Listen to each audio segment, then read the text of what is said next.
My name is Allison Hunt, and I'm going to continue with my Old Slocum House Theater Company's documentary. I took a 2-year hiatus, and now I'm ready to get started on it again. All the documents I have are from two people, so I know there's a lot more documents out there, and there's a lot of people I still want to interview.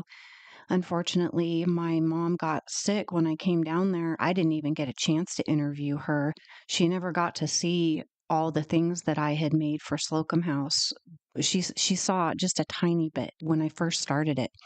So I didn't get to interview her because she got sick and she passed away, and it was so sad.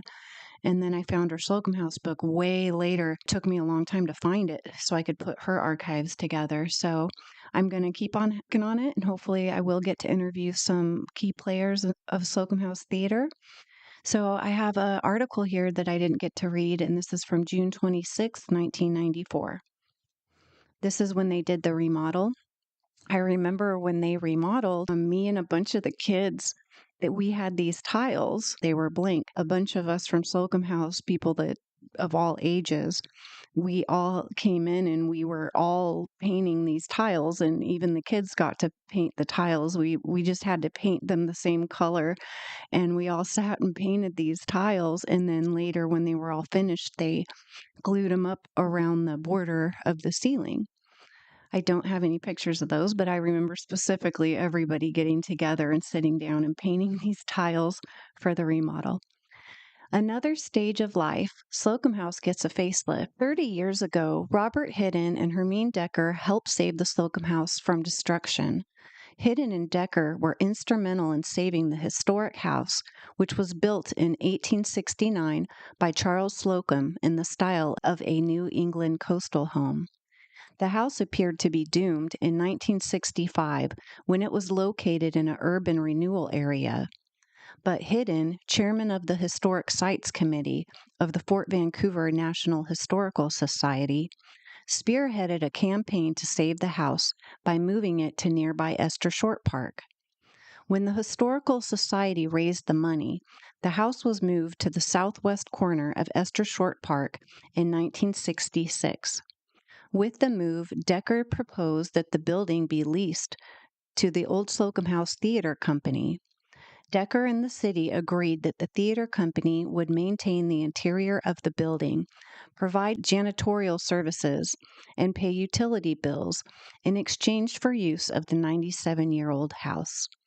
The city, in turn, would maintain the exterior of the structure and the surrounding property. Slocum House restoration was a slow process. Money was scarce, and most work was done by volunteers. Efforts were concentrated on the building foundation and basement walls, repairing the roof, adding a front porch, and completing electrical wiring and plumbing. Because reconstruction costs were so high, little money was left for the interior of the building. The work that was done in 1965 has been deteriorating for years. Improvements have finally been made to the theater, the Robert Hidden Room, the Widow's Walk room that views both Esther and Fifth Streets. The two rooms were a bit of an embarrassment, but nearly $10,000 in improvements have given them a new personality. It took a lot of hours and a lot of people, but it was worth it, said Art Green, vice president of the Slocum House Board of Directors. The project started in 1993 with Green, Mike Westby, Sue Swinson, and Dixie Arata presented an application for renovation to the Southwest Washington Independent Forward Press. In November, Slocum House received word that Swift had approved a grant for $5,600. The board of directors made a commitment to maintain the 19th century authenticity as much as possible. After carpet was chosen, the paint color scheme for the Hidden Room and theater were selected from the Sherwin-Williams Victorian selection. One of the biggest projects was completed in January when the hardwood floor in the Hidden Room was sanded and refinished. The floor was scraped to the wood, then 4 or 5 coats of varnish were applied, Green said. The Hidden Room theater, entryway, and stairway were all repainted, and there was plaster and molding repair in the theater. The Hidden Room, theater, entryway and stairway were all repainted, and there were plaster and molding repair in the theater. In the hidden room, new curtains were made by Arata and Svensson. To save money, the pair redyed borders from the old drapery and attached them to the curtains. Wallpaper borders were also added in the room. In spring, attention turned to the theater. Seats were removed and repaired. New carpet was installed, and a new brocade-lined draperies were installed. Chandeliers in the hidden room and theater were taken apart, and hours were spent cleaning the glass crystal beads. Medallions in each room were detailed in color. The improvements give the rooms a brighter look and warmer feel, especially the hidden room, where the improvements complement an Italian marble fireplace. Cost of the renovations were about $9,000, with the SWIFT grant covering the floor, plaster, molding, and carpet. Improvements were continuing at Slocum House with the installation of a new light board, a donation from Bill and Sue Swenson. The board of directors plan additional refurbishing projects, including repainting the kitchen, bathroom, and dressing rooms, and adding wallpaper to the women's restroom. A new kitchen floor and painting and recarpeting the upstairs rooms are the other assignments on their list. So I found this book, and it was originally in French. I ordered a copy, and it's by John Fishback, and he had come to the Slocum House. He's a photographer. He also has other books. My scanner is not giving these pictures. My scanner's wonky, and I tried taking pictures with my phone, but they just didn't come out very well, so I'm just gonna show you. There's the old banister, I remember that. There's the staircase. It's one of the doors. I think that this was done later, before Slocum House closed, so it was way after the remodel. It's this chandelier in where the seating was above the chairs in the theater. That's one of the old door handles. One of the old decorations.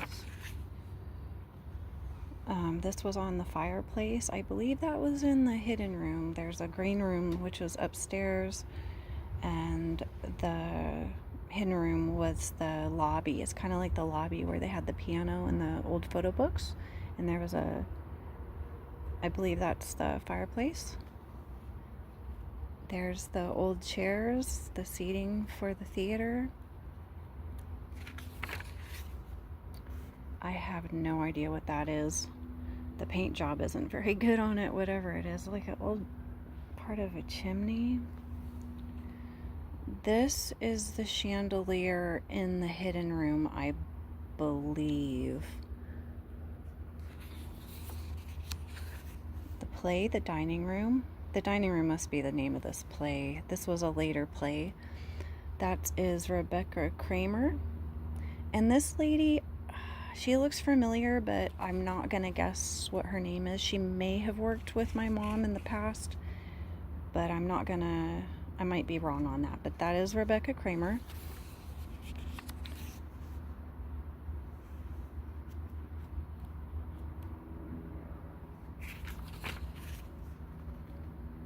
I don't know these actors and actresses.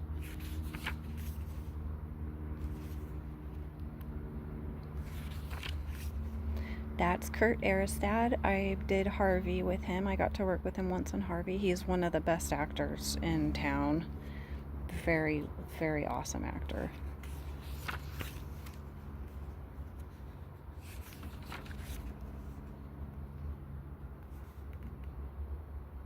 The lighting is so much better out here. I like him clapping his hands in this picture.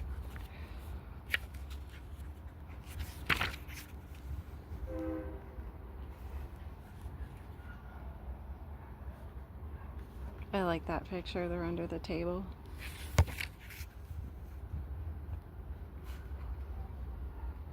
They're singing.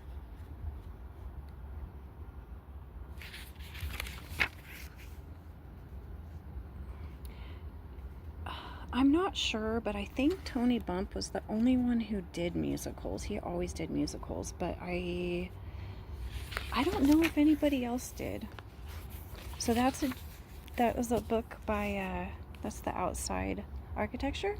That's a book by John Fishback, the photographer.